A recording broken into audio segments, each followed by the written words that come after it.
our overall approach with hormones and with everything with our patients. Yeah. Thoughts on cheat meals? All about them.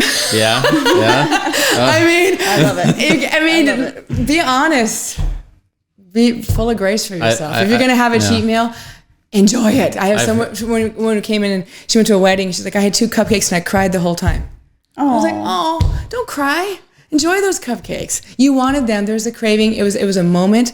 So I'm saying, have a cheat meal, but really embrace it. Yeah. And then remember the tools, how you eat that makes you feel your best the next day. We'll get the other opinion on the next episode. Well, he definitely has something to say about that. Yeah. But that's so good because that's real life. Exactly. Right? It's real life and it's okay. Like, yes. No, you don't want to eat cupcakes every single day, but it's okay once in a while. Exactly. And it's good. It's that healthy balance. And then I would say it's like, it can be a little trickle that can turn into a slippery slope waterfall real fast. If you have like that time of me on vacation, for example, it's like, okay, let's rein in.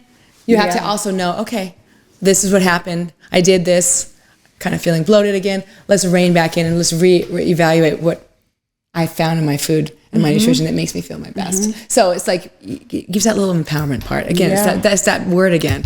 Maybe that's the new buzzword is empowerment. Yeah. Right? For it's clients. Good. It's so important because that's what gives people the strength to, just to change their lifestyle, right? Because when it feels empowering, it doesn't feel limiting. Absolutely. Or like you're withholding something from yourself. It's freedom, really. Yeah, it is. It's freedom. It is freedom. And that, like you said, translates to all areas of your life too. It absolutely does. I know for years, I just felt so tired all the time and just tired and worn down and giving everybody everything and not realizing like, yes, I'm a mom and that's important and that's what I want to be doing. Right. But I also am a person. I'm a woman who needs to feel good just for me. Absolutely. Right? So that I can give that to everybody else. Yeah, absolutely. Because if you give everything and you got nothing left in your tank, you can't be expected to give your best. It's just not sustainable. But we put that pressure on ourselves to be that way.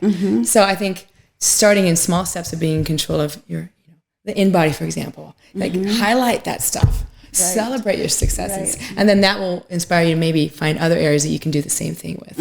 So that's so good. That's so good because, I don't know, life can be overwhelming. Like sometimes we look at everything we're doing wrong. Our fitness, our diet, our relationships, our whatever, everything. But when you celebrate those victories, it translates and it makes you just want to do better in every area. Right? Yeah, I love being clients' hype person. I'm a good hype person. They come in, they're like, oh, no results this time. I'm like, whoa, hang on. Let's look at this line by line. Let's print out the last time and let's see what happened here. And then you start to see those light bulbs slowly start to come on going, okay, I'm losing sight of the end game here. Right. So I lost 5 pounds of fat last month. This month I lost 2, but hey, I put on a half a pound of muscle, which is a huge deal when you're a woman in her 40s. Right. So it's kind of interesting to kind of deprogram a little bit and watch these light bulbs go on for clients. It's extremely fulfilling in so many ways. Personally. And so many times you just look at the number on the scale as being the whole picture or the calorie count of something being the whole picture, and it's just not. Yeah. It's all the macros and all the, everything that goes into it. Yeah. Awesome. Well, so you are also a yoga instructor, is that right? So tell me about that because I don't do yoga, but I want to. That's something that I've always wanted to get into because I just think there's so many benefits. Their nutrition school was the food you eat is like a secondary nutrition. Primary foods are also just as important. That's exercise, that's relationships, that's spirituality, and exercise. And yoga is also not just exercise. It's also that mindfulness and that paying attention and being still and breathing. So that alone can bring in those moments of clarity and empowerment that you can translate into all areas of your life. Yeah. So it's exercise that gets you flexible and strong, but it also helps your mind and it helps you like breathe better so you can, I call it kind of get over yourself. Right? We need all the little tools we can. It can only be 10 or 15 minutes a day. It doesn't have to be a whole hour-long power yoga class. Yeah. And you notice that people start to feel so much more calm and less reactive and more clear in their mind so they can pay attention to these other things they're trying to do in their life. Which is so good for your mental health too. I think that is one thing that is so lacking is people don't just sit and have quiet time with themselves to reflect or just listen to their body or like, how am I feeling? Right. Like, how am I, like, how many times like How do am I we feeling? sit and Yeah. really pay attention to how we're feeling, right? And yoga is just like one of those things that just gives you that peace. And Right? even if, like I said, even just 5 or 10 minutes. And that can, you start there. And then maybe you go to an hour-long class once a week. But start small. It's like small, sustainable steps that you can take. I remember my mom had 9 kids, and she used to sometimes come home and sit down and just stare at the wall.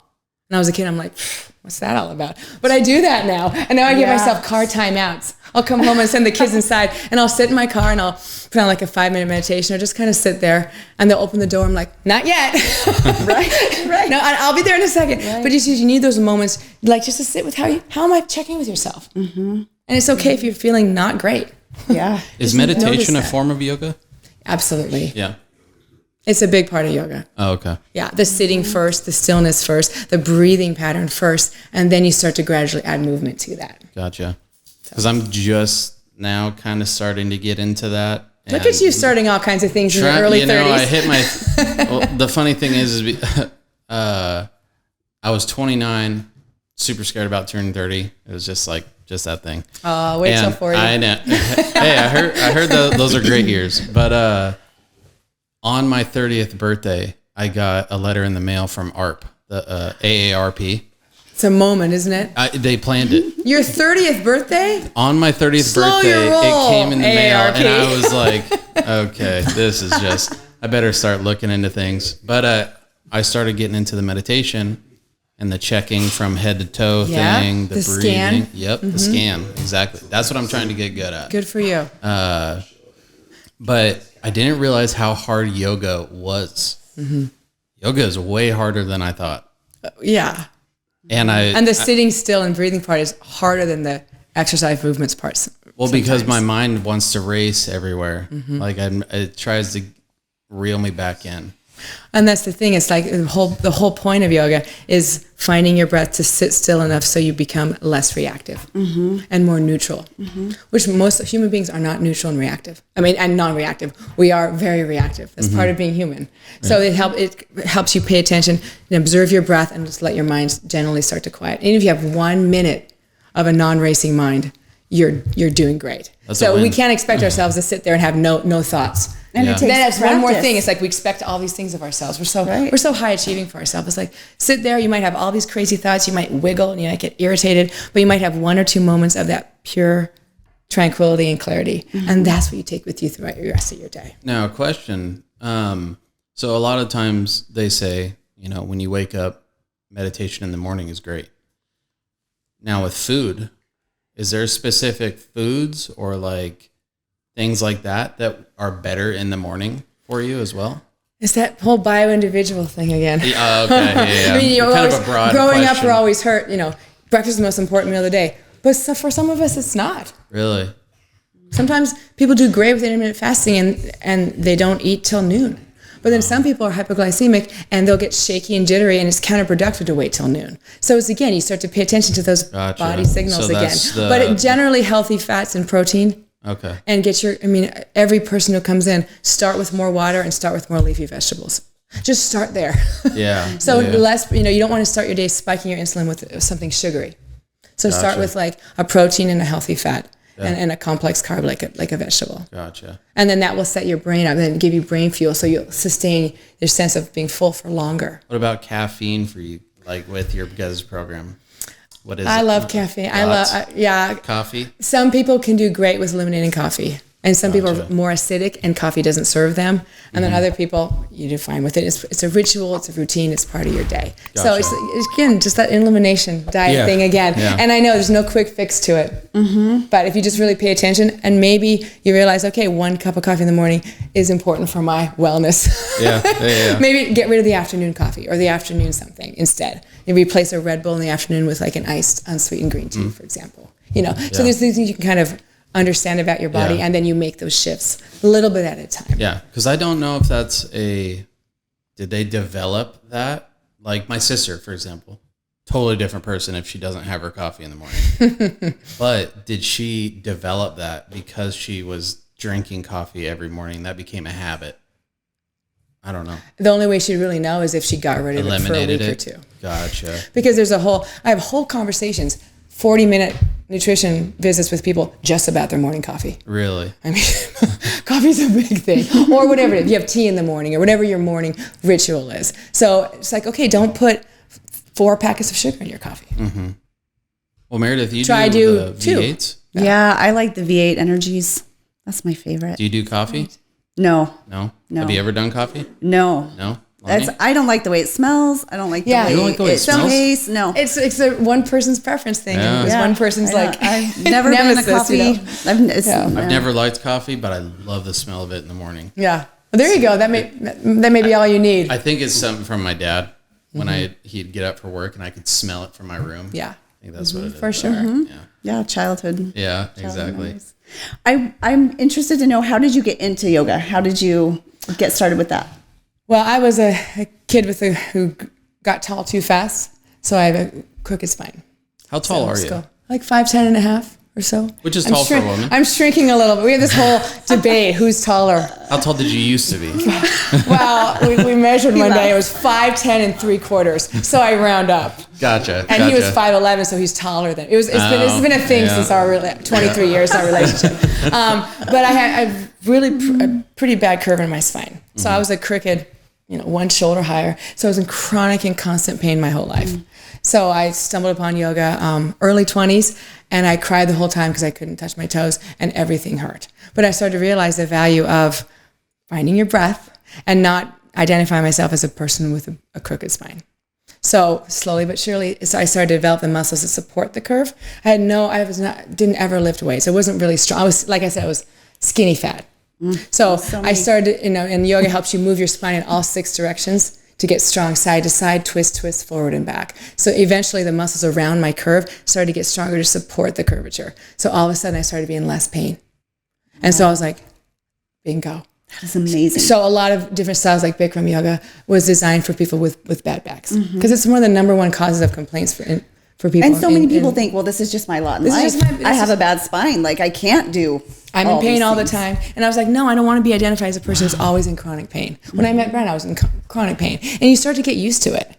And then once you start to not feel that way, you don't want to have to go back and get used to it again. So I love helping people come in with these ailments and these conditions. And you see them, again, getting empowered by getting stronger, class by class, moment by moment. I just saw how excited she was about her I know, paperwork. and she should be excited about it. Exactly. Yeah. Celebrate But skinny fat, I've always described myself that way because I was always small, but I didn't have a muscle tone, or you know what I mean? And so people would look at me like, oh, you work out, or just assume that I eat healthy all the time, or you're lucky or whatever, but you don't feel good. Like, even though like you say, okay, I wear this size, that's not, your size isn't everything. That doesn't determine how you feel. And when like I said, when we first got the InBody, a lot of these like weight loss clinics will only have a main scale. And again, that's only one piece it's the tip of the iceberg for your body mechanics. So you see people coming in size 4, tiny, but like 32% body fat. And you their face just fell. They didn't realize that. Like, it's okay. How would you know that unless you have a tool like this to see? Right. So let's see what we can do. So you might even put on weight and be okay with putting on the top number weight if your body fat percentage is going down and you're starting to put on muscle because you feel better. Your brain feels better. Everything feels better when you start to put on a nice, slow, sustainable burst of muscle. Can you guys work with even to the details of, like, for example, I take medicine for anxiety, but one of the side effects of the medicine I take is that it holds on weight.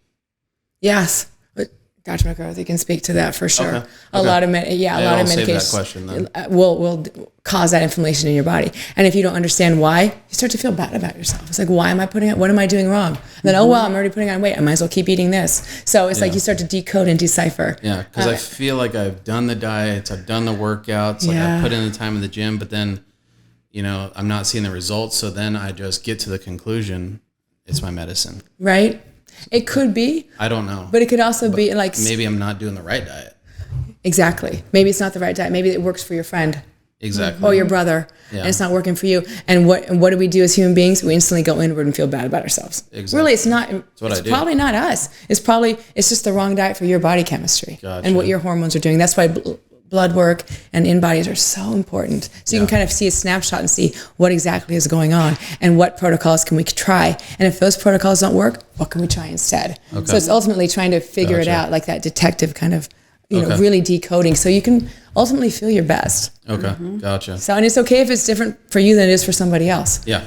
Because why should we all be programmed to be the same? Yeah, I mean, but I think we just naturally think that way. Yeah. I know I do. Yeah. It's like, oh, okay. It was so incredible to me to see Dr. McCarthy the first time after my first blood draw, and we're doing my review, and he's like, I bet you feel this and this and this and like I feel so everything. seen. Right. And he could see all that just by looking at my blood. Like, and then he does his drawings in the back. He does his drawings. Yes. Yeah.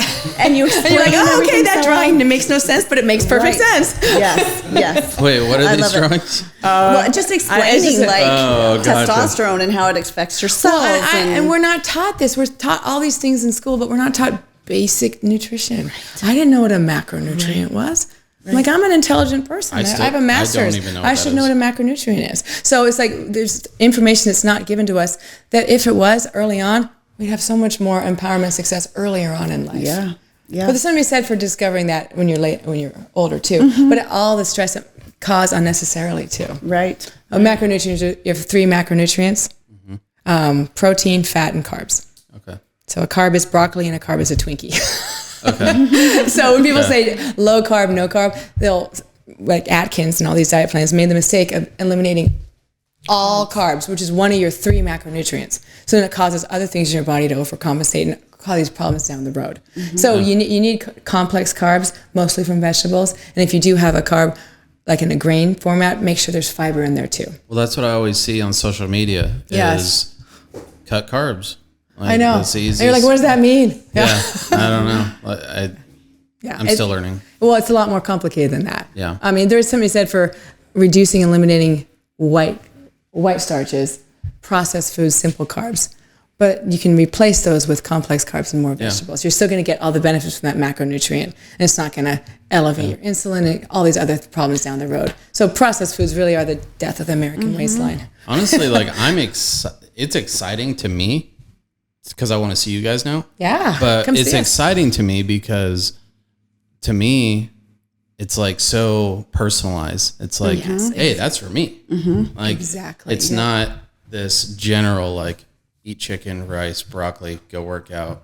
Chicken, rice, broccoli, go work out. And that works most of us when we're in our teens and 20s. Yeah. But we're not going to be our 20s metabolism as we get older. Yeah. So, so that's when you have to be like, well, and some trainers will say, trainers who work, trainers are great, but they'll work with what they learned.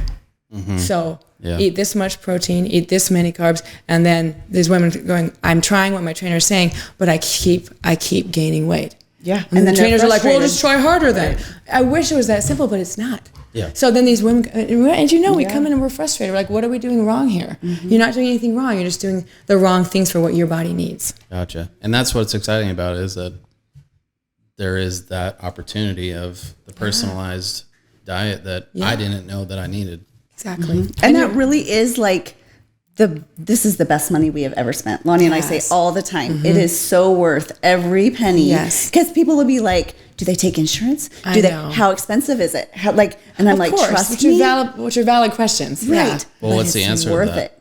It is worth it. If you have to give up a couple date nights, to be able to invest that money into your health, or your worth it. Afternoon slump and get your scone and your vanilla latte. Yeah. That's $10. Yeah. You know what I mean? When you start to think about it that way, like, okay, I feel terrible from those habits anyways. So how can I streamline my income so I can prioritize that? Because ultimately your whole well-being benefits from it. Yeah. But I know it is a valid question at first because but insurance is not the end all. Right.